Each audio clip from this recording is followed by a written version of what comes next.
my name's Will, and I'm a comms officer here at Integrity Systems Company, and I'll be your host today throughout the webinar. A few quick things I'll go over just before we get into it all. Basically, this session is going to be recorded, and everyone who is registered for the webinar will be getting the recording of this. Plus any questions and answers that we answer throughout the session, you'll also get all of those. And we'll also send you out additional resources. So look for that to come out over the next sort of week. It takes us a couple of days to get it together, but we will send you that email. The other thing that I would like to sort of highlight today is we do have a Q&A function. So basically, if you have any questions, down the bottom of your screen, you'll see basically a Q&A box. You click on that and you can put in any questions. Now, we've got together a fairly good team here today at ISC, which covers a broad range of sort of topics. So really encourage you to ask any questions that you may have about our systems, or really anything that sort of touches on those systems. It can be beyond the scope of what we're sort of going to go through today. It can be about what we're going to go through today, but yeah, really recommend you guys putting in those questions. We have a good team behind us today to answer those, and thank you to everyone who submitted questions earlier. We'll start to put those through soon. So just to get into the agenda today. So today you'll have myself as the host. We also have John Asmus, who is our Digital Product Officer. He'll take you through a few things and do a few demos. And then we have Natasha Terry, who's our Operations Manager here at Integrity Systems Company. And what we'll basically be taking you through today is we'll do a bit of an introduction on who ISC is. Then we'll go through some LPA updates. So the main things that we're going to cover today are the sharing geolocations and those new European Union deforestation regulations. So if you have any questions about that, feel free to pop them in. We'll also go through the Animal Welfare Management Plan. This has been a pretty hot topic around producers recently, from what we've been hearing. So we'll take you through how to do that and how you can help producers go about that. We've also updated the dairy QA module, so we'll give you a bit of an update on that, and some harvested rangeland goats, as that is also sort of now in full swing. We'll go through a couple eNVD updates. This can just make, the life of your producers a bit easier by using eNVD, sheep and goat eID, a few key dates there, and finally, we'll go through the NLIS Database Uplift Project. So we even have a demonstration for you today, which will show you and demonstrate the new look and feel that we have for the NLIS database. So really would love you to stay on till then and provide any feedback that you have around that. So moving on, basically just a quick overview of who Integrity Systems Company is. Basically what we do is we operate these three products here. So we operate LPA, eNVD, and the NVD books, and NLIS. So just to go through what they are, basically LPA is your on-farm assurance. It's that base level sort of certification or verification that your farmers need to do to basically get access to those NVD books or the eNVDs. And those eNVDs basically communicate the food safety and treatment status of the consignments that are leaving the property. And these are used by a range of different people throughout the supply chain. Then finally, we have the NLIS database. So this is the big database basically where we are transferring stock from one property to the other. So we have to make sure that we're going on there and doing those transfers when any stock are leaving or arriving at our property.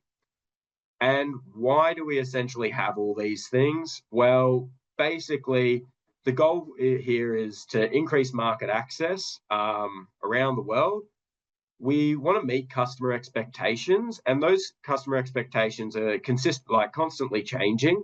So as those expectations adjust, we have to adjust to make sure that we can continue to meet, basically enter into those markets. And ultimately, we just want to be providing safe red meat to both here domestically and internationally. So what we'll do now is I'll pass it on to Natasha, who is going to give you a bit of an update on LPA. So over to you, Natasha. Thanks, Will. Yeah, so as Will said, I'll just run you through some of the enhancements we've made to the LPA program. So the three things that I'm going to cover off for you today is the important part around sharing geolocations to support those that are in the UCAS program and those that are selling skins and hides that might be heading overseas. We'll also discuss the animal welfare management plan and the new the changes and the requirements and how it's visually displayed now, and the harvested rangeland goat voluntary modules and how that impacts on NVDs and eNVDs. So this sharing geolocation is a pretty hot topic now, as we've got animals going on to feed that will be heading over to the EU, and that will land after that 31st of December 2025 date. It's taking about 3 months on a boat at the moment. So it's really important that we have all of the UCAS producers getting on and sharing their geolocation. It is voluntary, but a lot of people are looking out for those geolocations. The other part of the conversation is definitely around products of leather and hide. So handbags that are Gucci or Chanel, a lot of that is made from Australian leather. So we need other cattle producers to go in there and put in their geolocation. So just to give you some understanding about the net worth of it, you know, beef exports to the EU are worth greater than 150 million to Australia, and the leather around 50 million. So you can see, while it's quite important for a lot of cattle producers to get in there and put their geolocation. It's separate to the European Union, it's separate to UCAS, that is administered by DAF. The whole purpose of it is that producers share their geolocation in a property mapping tool in the LPA program, and that then allows processors and feedlots to pull it off and make it available for the EU importers. So the EU importer is actually responsible for sharing those geolocations within the EU, but we've been put through a platform that makes it easier for Australia to comply. It's really important to understand that it's deforestation after the 31st of December 2020, and that it's important for those producers to share their geolocations. Animal welfare management plan. Now, there's been a bit of noise about this, as Will said. This is actually not new. It's formed part of the LPA since 2017, and it is based on the Australian Animal Welfare Standards and Guidelines that were set in 2016. The whole purpose of it is to strengthen that transparency and trust around animal welfare assurance for Australia when it's selling in global markets. It's been available since the 23rd of June 2025, and it's from the 1st of September 2025. It will be included as part of the audits. And when we say that it will be included as part of the audits, it's the completion of the Animal Welfare Management Plan, and it can be done at any time inside LPA. So it's live now, and we would encourage people to get in there and have a go, or it will come up when you're reaccredited or you go for accreditation. So the key thing with these animal Australian welfare standards are they harmonise with that legislation that I said that was endorsed in 2016. It covers a large number of just your standard farming practices and animal husbandry on farm. So it's not out the gate, it's not got special requirements, and the majority of people will be doing this as part of their daily farming practice. The other important thing is that it's allows you to decide what species that you're farming. For example, if you're cattle and sheep, then it will only ask you the cattle and sheep questions. You can also indicate if you're just goats, and it will only ask you those goat questions. And then it's got another layer that allows you to identify what farming practices you do on farm, because we know different farming systems, definitely across Australia, have different techniques and different tools that they use within their animal husbandry. So I'll just play a short video now to give you an idea. Now, just to this video will play quite fast, and it's got some really good information, and this is all available on our ISC website if you want to have another look at it after the webinar.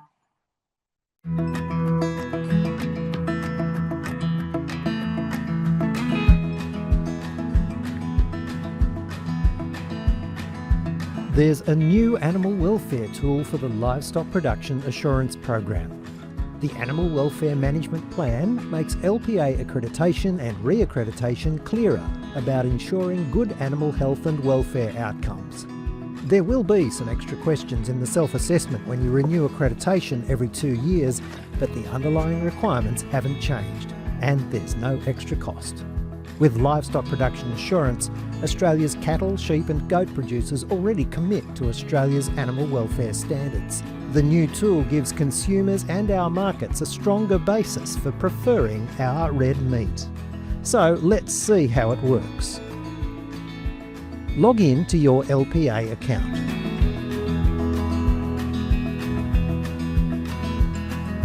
Click on Record Keeping at the bottom of the screen. Or just go to Account and select Record Keeping. Choose the Animal Welfare Management Plan option. Confirm your on-farm activities, and from here the questions are tailored specifically for the livestock you work with. If you produce sheep, you won't get questions about cattle or goats. You'll be asked to read the relevant animal welfare standards for each section and answer questions with either multiple choice or free text answers. Guidance and links are at each question to help.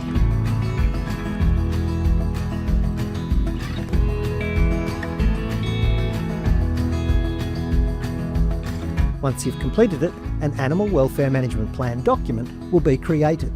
You can then download it as a PDF, but it'll also be stored in your LPA account for easy access and updating.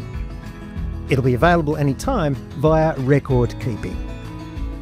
The Animal Welfare Plan tool is available for completion anytime in your LPA account. You'll need to do this as part of your reaccreditation, and it'll form part of LPA audits. The Livestock Production Assurance program is all about improving transparency and traceability for Australian red meat and backs the standards we uphold in Australia, including animal welfare. The Animal Welfare Management Plan gives our markets more confidence that our producers are delivering animal welfare to the best standards in the world. For more information, head to the Animal Welfare page on the Integrity Systems website. integritysystems.com.au/on-farm assurance/animal welfare.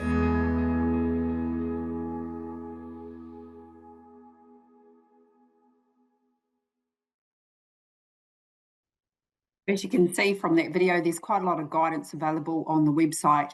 And if, as an agent, you have phone calls about it, just direct people to the website, or if you've taken enough out of today's webinar, you can use that. The other area that we're going to focus on is harvested rangeland goats. So with the mandate for eID for sheep and goats that started on the 1st of January 2025, we worked with the goat industry to come up with a device-free pathway for harvested rangeland goats, because as you could imagine, pretty difficult to tag. So there's now a new opt-in HRG module. Accreditation will be required for this, and a new HRG eNVD. The updated goat eNVD will be will remove the reference to tag-free movements. So we've developed this to allow LPA HRG accredited producers who capture harvested rangeland goats to continue to move them out an eID. So I think it's clear here to call out what the definitions are for a HRG goat. They're captured from a wild state. They have not been born as a result of a managed feeding program. They're not subject to any animal husbandry procedures or treatments. And it's only being moved directly to an abattoir for slaughter or to one of the registered goat depots. Goats that are managed or held on property in any way are not eligible for device-free movement. And the key requirement is that a registered goat depot that aggregate HRG goats have up to 10 days prior to consigning them to the slaughter-free device. Otherwise, they wouldn't be eligible. These animals won't be eligible. A big call out here is the new HRG NVD requirements. So as you can see here, there's different requirements and different colours for the different NVDs that are required to move this. So the blue ones are for the device-free HRG. Again, they're direct to slaughter or to a registered goat depot. And the red one here is the change to the updated goat NVD. Now, both these are available on our eNVD platforms as well.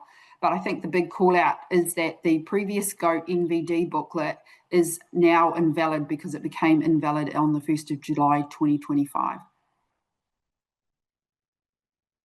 The other enhancement we've done is to the dairy QA program. Now, this is quite good. It allows dairy farmers to get the benefits of free LPA accreditation and exempts them from random LPA audits. So the dairy industry get a lot of audits done over them from a milk quality and food safety perspective.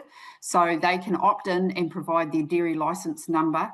But if they trade beef cattle, confirm if they trade beef cattle and sheep or goats and agree to the dairy QA declaration. I think the big call out here is that they can still be selected for a targeted audit if that's required. But it's actually a really good thing, just trying to reduce that compliance burden. I will now hand over to John to take you through the eNVD web improvements. Thanks, Natasha.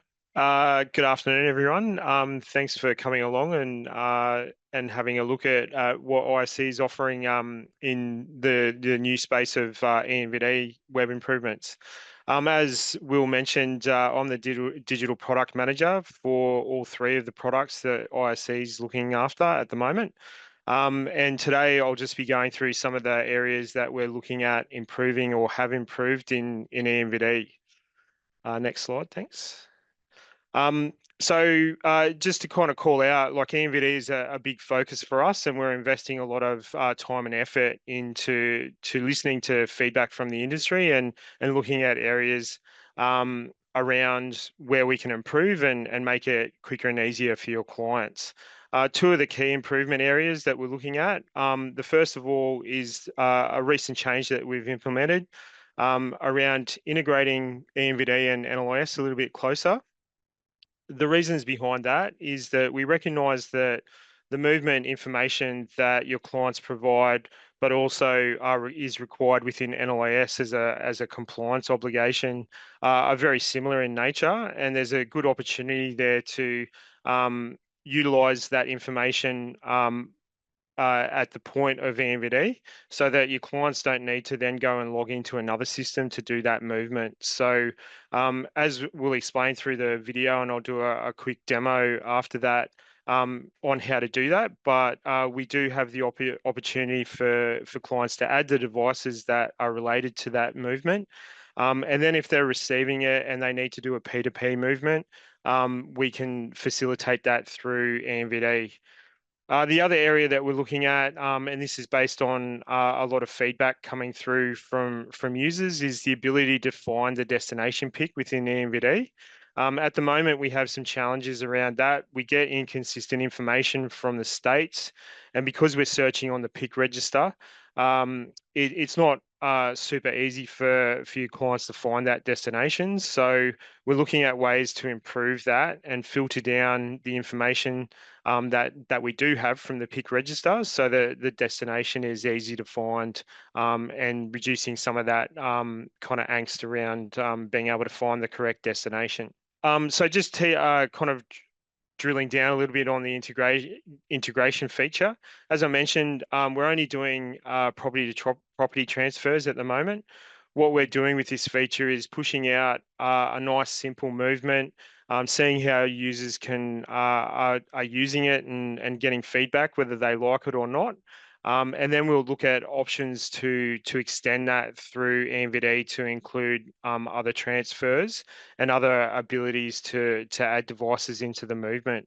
It's purely voluntary. There's no obligation to add the devices onto the eNVD. It's purely voluntary.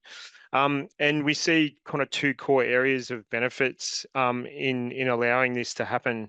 First of all, from a receiver's perspective, obviously you can do that transfer directly from eNVD, so it saves time and hassle for those producers doing that movement. We also can give the ability of giving detail around those devices and calling out any particular issues with that.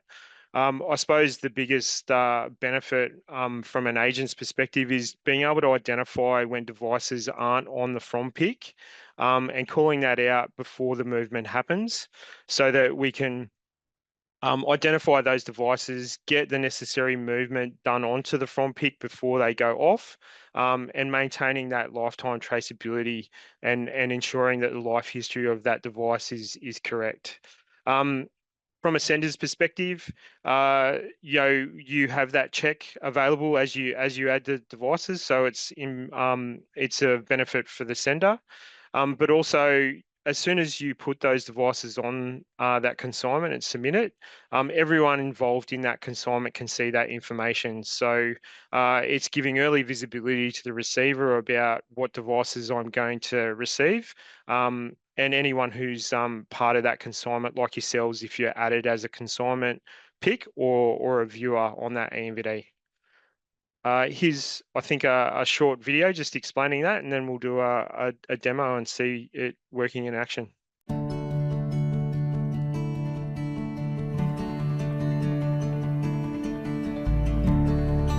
Want NLIS livestock transfers to be simpler?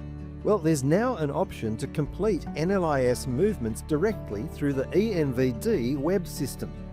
For eNVD-ready receivers, it's a game changer. No more having to go into the NLIS to do livestock transfers.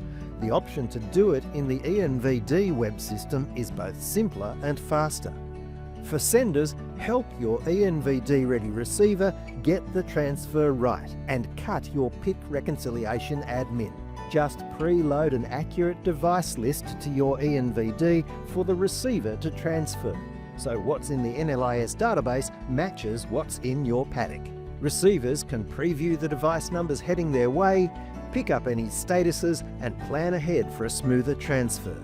The National Livestock Identification System and the Electronic National Vendor Declaration are now more connected than ever before. So traceability and compliance are handled in a streamlined process, all in one place.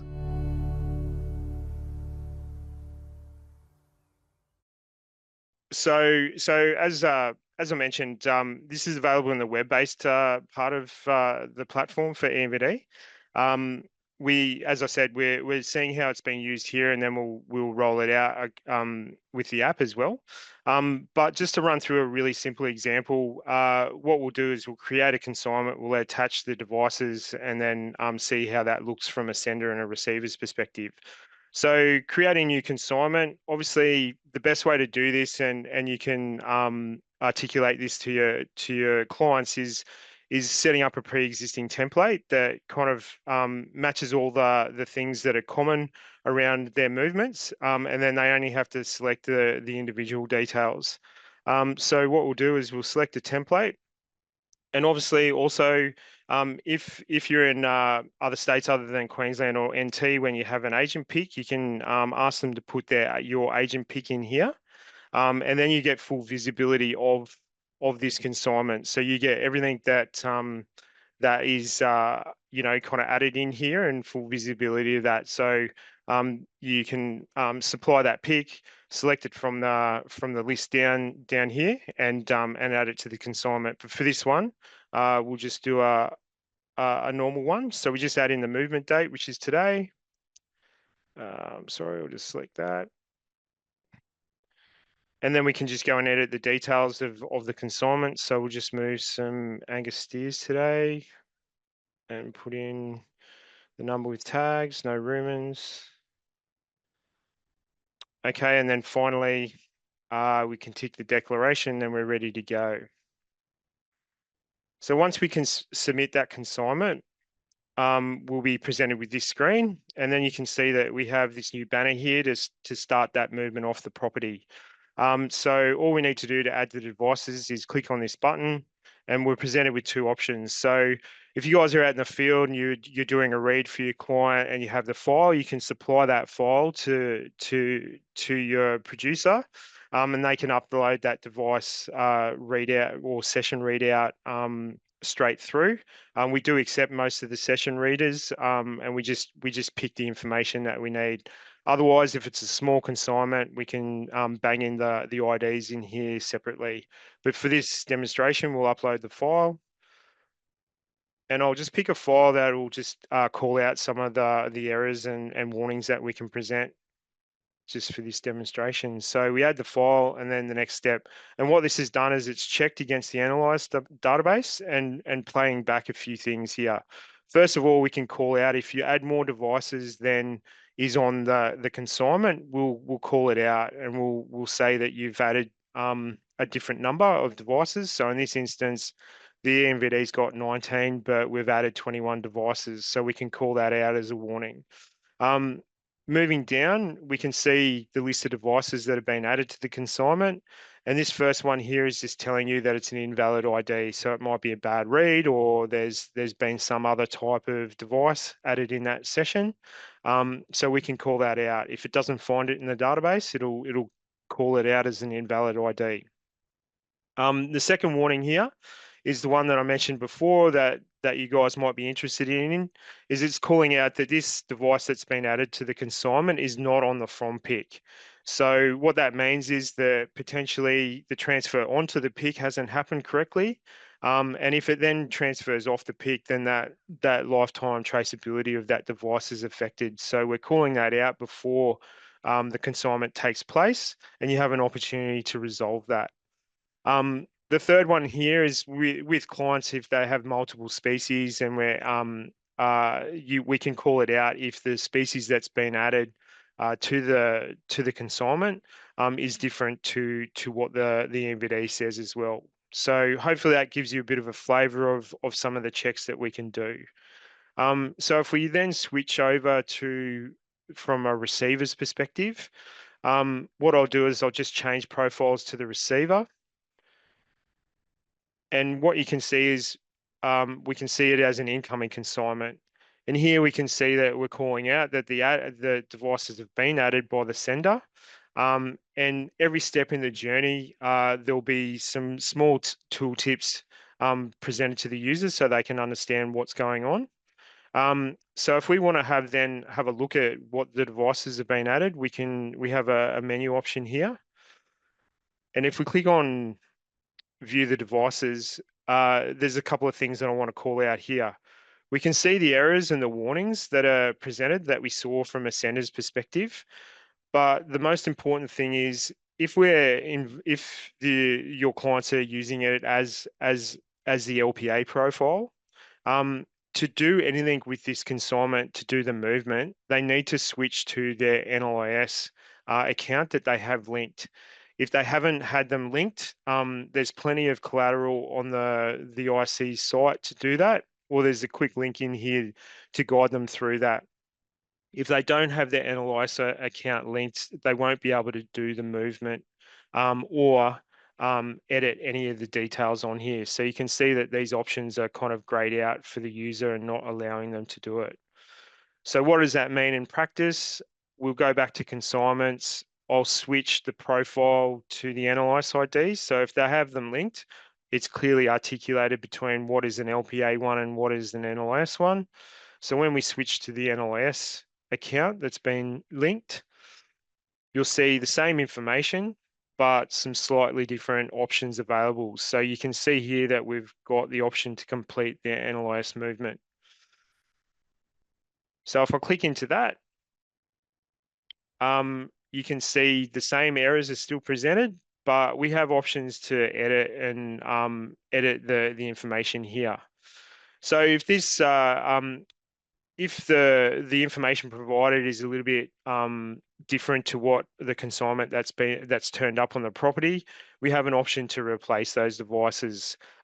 Also, the receiver, even if the sender hasn't added the devices, they can also add them here at this point as well and do the move onto the pick. So as a receiver, you can do either. So just to show you how to replace the devices, Same pattern that comes back, you'll be able to upload a file. So if you've got a different read as those animals have come onto the property, we can choose that readout. And for this instance, I'll just pick one that's nice and clean. Again, it does the same check back to NLIS and does some kind of checks there. We can see that we've still got this one around the wrong species, so we can get rid of that from the consignment by deleting it. And then all you need to do to move it onto your pick is to select this option here. So as soon as you do that, it does exactly what you would do within NLIS. It does a P2P movement. You'll get the same notifications coming out from NLIS saying that the movement has been requested and then subsequently actioned. And then if we go back to the home, we can go in and have a look and see if there's you can get more details about that. So if we look at looking at the movement, we can see that it's been complete. And then if we go into view details, we'll be able to see the upload ID. So if you need to go back into NLS and check that upload ID, you've got that reference now. We'll play back the move, the from and to, the number of devices, and then there's also a quick link into NLIS if that's if you want to do that as a quick action into that. All right. So that's the integration feature that we released out at the start of June. The second thing that I mentioned that we're doing around is the pick search. Through our kind of research and investigations, we noticed that, or we got fed back to us that through the app, using the advanced filter feature, people were finding it a lot easier to find the destination pick. And this advanced filter is not available in the web at the moment. And what it does through the app is the ability to filter by state and then by pick type, and then adding more information like towns and suburbs will more often not give you the right result or an option to select the right pick. So we're looking at that pattern and then applying that across both our platforms and introducing some other ways of finding the correct pick as well to improve that current pain point with people. So just to give you a quick demonstration of what that will look like. As I mentioned, we've got three options here. We've got the ability to select recently used destinations, so calling that really clearly to the user. Recognizing that your clients probably use the same destination more often than not. So by clicking on this option, they'll be able to see any of the recent destinations they've used within eNVD. And we call it out. So you'll be able to clearly articulate a processor from a feedlot to it from another producer or a sale yard. The second option we've got is knowing the pick number. Knowing that most of you guys know what your own pick is, but not necessarily the pick number of the destination. We also offer this third option, which is I have some details about what that pick is, but I don't know exactly the number. So if we select on that option, as I mentioned, we're playing back that same advanced filter feature and applying that across the web as well. So you'll be able to select the destination, enter the town or suburb that you know that destination's in, and then the pick type, and then having that option to add additional keywords to finally get that destination. So to give you an example of that, we might select New South Wales, we might select sale yard and Wagga, and we can see that that's picking the sale yard in Wagga. So hopefully that gives you kind of an idea of some of the stuff that we're doing within eNVD. And I will hand it back to Will. Thank you, John. That was really, really good. Thanks everyone who has got this far. Again, if you've got any questions, feel free to put it in the Q&A. We do have our team here and John can answer some questions about any of the features or anything like that at the end. So just a little quick update on sheep and goat eID. So the rollout continues to happen. These are just the main dates, just to make sure that we're all on the same page and all aware. But basically, 1st of Jan 2025, all sheep and managed goats born after this date must have an eID nationally. WA's gone a bit different. So on the 1st of July 2026, basically all animals or all livestock leaving the property must have an eID. And by the 1st of Jan 2027, that becomes a national thing. So basically all livestock nationally must have an eID when they leave the property. So those are the main dates that you guys need to remember. On to the next one. The other big thing that we'd like to call out is we know there have been a few issues just around the ordering of tags and just making sure that when you're ordering the tags, or if you're ordering the tags for your producers, make sure that you're ordering goat tags for goats and sheep tags for sheeps. These are species specific tags, and on the tags you can actually identify, is it a goat tag or is it a sheep tag, by the species code. So you can see them down there. It's S for sheep, T on the post breeder, and for goats it's K, and then L on the post breeder. We also have those year of birth colours which you can use. They are mandatory in WA. The other thing that we'd like to call out is, again, just making sure that we're doing those NLIS transfers. So now we're slowly moving on to all individual movements of these animals.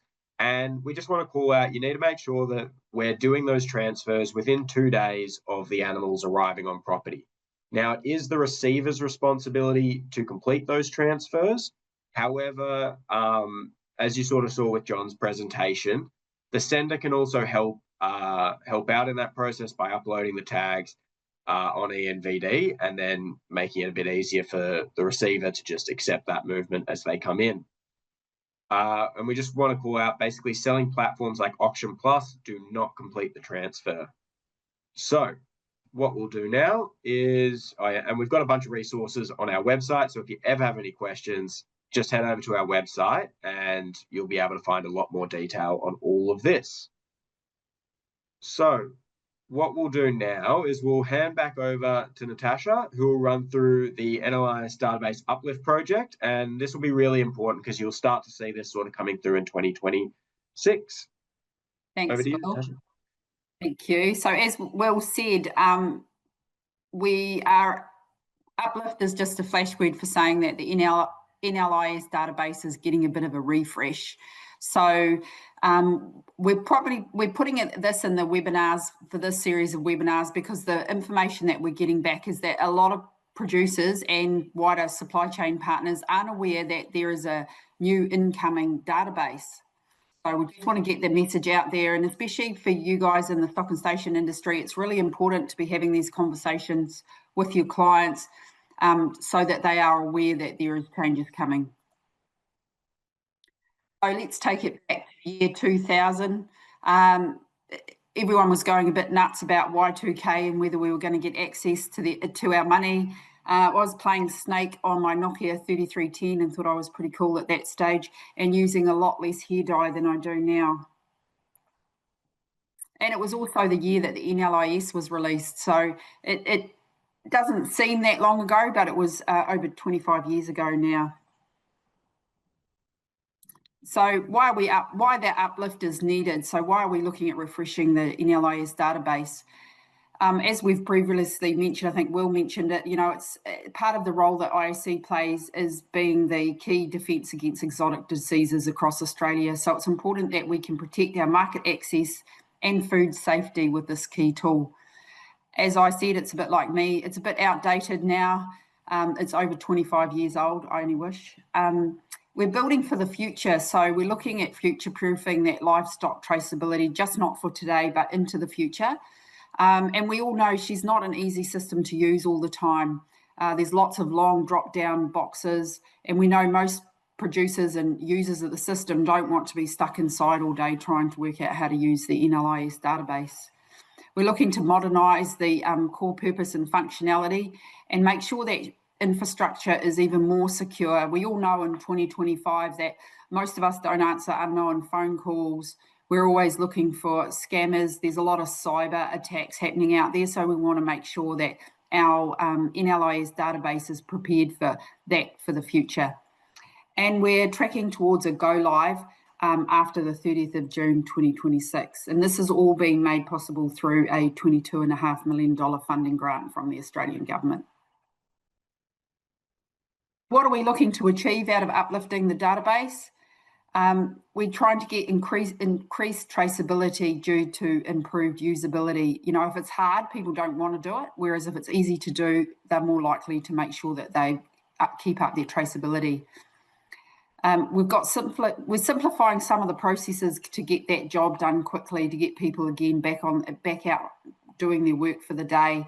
So we've looked at some of the processes and some of the different workflows that's involved, so different things that need to happen, and we've cut those down and made those, even though it does the same thing, made it more simpler. Also, it has the ability to upload larger files, and you go, well, why do those files matter? Well, when we're getting tag files from device manufacturers, some of those are massive and have got over 1 million lines per file. And we want to make it easier to access that data quickly and efficiently. And as a lot of you will know, the easier integration is also important. So being able to integrate with the likes of Outcross and AgriNows and other core farming system software is really important for NLIS, and continue to keep that data safe, secure and up to date. And also being able to provide better reports and analytics. There's lots of reports in there at the moment, but they're hard to find, hard to get to, and we're trying to shrink down the number of reports that are available but offer more information. So that's really important going forward.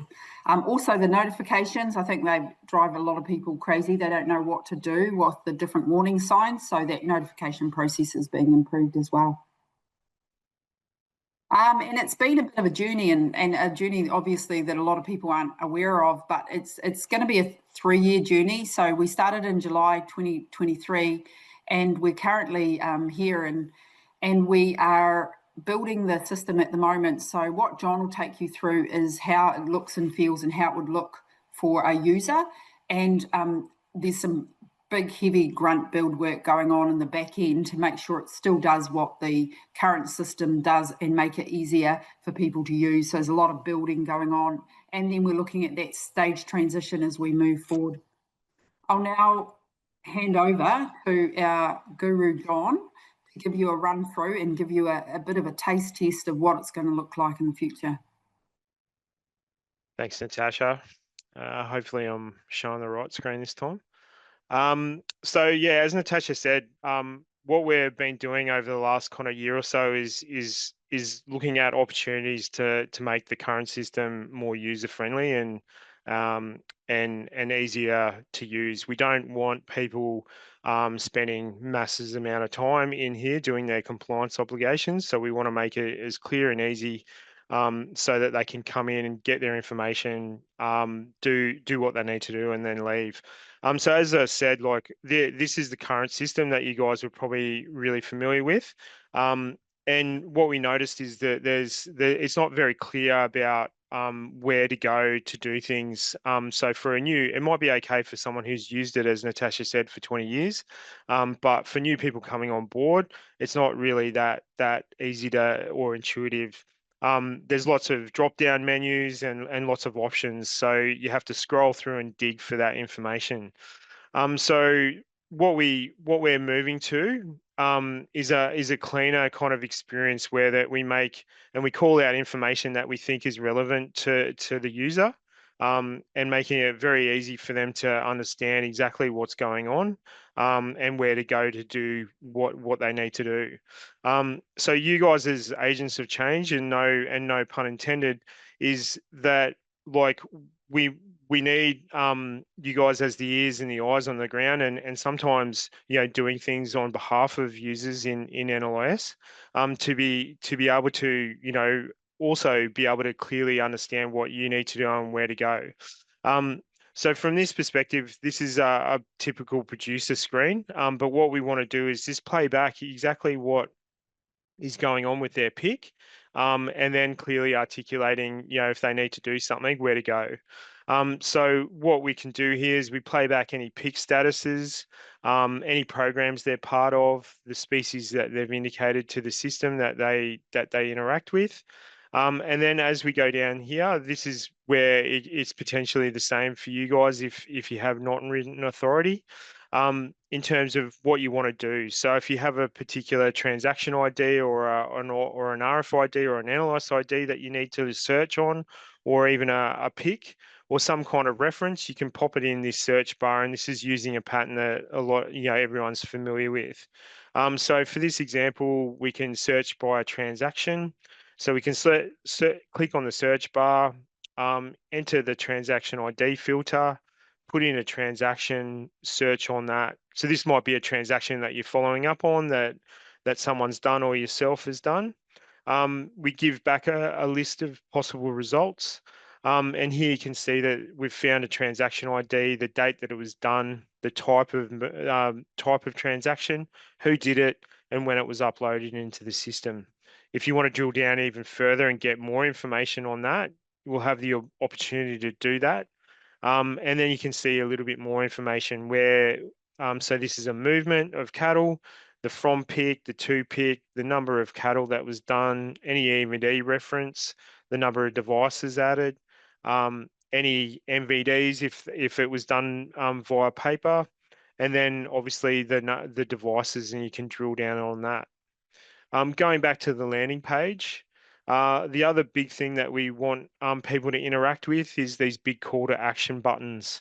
These are customizable per user, and it gives the ability for the user to be able to highlight 4 common areas that they do within the system, so that they don't have to go and find it through any side or top menu. The other thing that we're doing also is standardizing and consolidating flows and terminology within the system. Over the last 20 years, the system has brought on more species and has grown a lot. So we're using this as an opportunity to kind of make a consistent language and flow within the system as well. So in terms of recording a livestock movement, currently there's 5 or 6 transactions that represent a movement from one place to another. So we're consolidating that into one flow and then building in the nuances around that. We're moving away from terminology like tags to devices, recognizing that there's multiple species within the system that don't always identify with a tag. So we're using that reference of device. Devices on PIC is basically a way to represent the current holdings on the PIC. So if they click on that button, they'll be able to see their current holdings. Livestock inquiry is just an example of a report. Again, it's now known as beast inquiry, but we're not just dealing with cattle. We have multiple species, so we're standardizing that. And then the other big kind of high volume transaction or action is PIC reconciliation. So if you need to do, or your clients need to do a PIC reconciliation, we can call that up as a quick action. We can also summarize the latest movements on and off, so users can understand and reconcile with their own thoughts about what movements are. And if they don't see a movement here, then that's an action for them to investigate why a movement hasn't been recorded within the system. The bottom bit here is around notifications. We'll call out important notifications. Again, eNVDs, integrating with eNVDs more, so calling out if there's any incoming or outgoings there, and then devices on PIC. So if you're an agent with your own PIC, this is useful. Obviously, you don't have animals on your PIC, but so if you can see this trend going up or not as you expect, then that's obviously a call to action to see if there's movements onto your PIC that shouldn't be there. So yep, that's a quick walkthrough of the current system. Back to you, Natasha. Thanks, John. Really appreciate that. So hey, we'll flog this one to death a little bit, but you'll see the Q&A button. Give us some feedback on what your first thoughts are. It's really helpful for us to hear what you guys are thinking. There's been a high level of consultation and engagement around coming up with the usability concepts that John's discussed. We've attended a lot of events and we'll continue to attend a lot of events. So if you want to have a look at the system, just come up to us and we can take you through it. We'll always have a laptop available. And just to highlight some of the engagement time, there's been over 135 plus hours of engagement with industry since March 2024. So there's a lot of effort going into the new system. The changes for agents accessing the NLIS database. So currently now, agents can access producers' accounts with the producer login and act on their behalf. But what will happen in the future is we're looking at role-based permissions. So all the clients will need to provide electronic permission for you to access the system and do things on their behalf. All agents will need to have a MyMLA account to receive this permission and act on behalf of the clients. I mean, this is really important. So as we go live, there's going to have to be some work done by the agents to make sure that those that are working on behalf of their client have had that permission shared. And you're probably running, why on earth are you making my life more difficult? Well, what we're making this change for is that we now require two-factor authentication. So earlier you heard me talk about cyber attacks and cyber criminals. Well, we need to have two-factor authentication. We can't have people just sharing logins. It leaves them really exposed and it leaves us exposed to having the system hacked. So the MyMLA dashboard acts as a two-factor authentication by adding another layer of security to the current system. So this enables the producer to give you access or different parties access to be able to do things on their behalf, but they can also remove it. So if they gave it to a farm manager and then the farm manager leaves, they can update that and remove them and add the new one. So it's really important that we get this message out, especially to all the agents and all the admin teams that are doing work on behalf of the clients.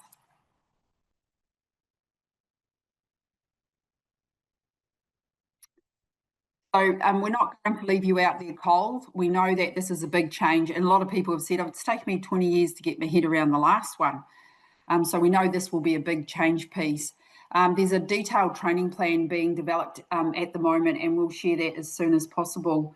But if you're really interested in being part of any of these trainings or even being a subject matter expert for your organisations, just pop your name in the chat and we will take it down and take note of it. But we'll be doing our normal industry how-to guides. We'll be running training webinars. We'll be also doing some hands-on demonstration and examples, and we'll be including regular updates and opportunities for people to ask questions, queries, concerns, all those areas that you might need more information about, or any areas that you found that you're having trouble with. And as per normal, the ISC team on the phones will be available. They're available 7 till 7 weekdays or 9 to 5 during the weekends. It's really good to note that 9 to 5 if you've got clients that are having trouble with eNVDs or need emergency NVD books, or they've forgotten their accreditation, even though we've sent them 5 notifications to tell them that that is available. There's also a 24/7 chat bot. And as I've mentioned earlier, there's lots and lots and lots of information on our website. I'll now hand over to Will, and thank you very much for your time today. Thank you, Natasha, and thank you, John, for showing us through the new NLIS database. Thank you to everyone who has joined us here today. It's been great. I'll just leave you with 3 key takeaways that would like you guys to take away from today. Basically, we'd like you to assist your clients with the animal welfare management plan, or just make sure that they're aware and they know how to do that, as that becomes increasingly important, and to share their geolocations if required. The other thing is, we'd love you to give eNVD a try. John's working really hard on improving it. John and his whole team are, so we'd love it if you guys could give it a try and provide any feedback that you have around the system, and we'll continue to make improvements. And keep an eye out for anything NLIS database related, as we will be continuing to sort of talk about the new uplifted system as it comes live and into your sort of view in 2026. So keep an eye out for that. But thank you to everyone who has attended today.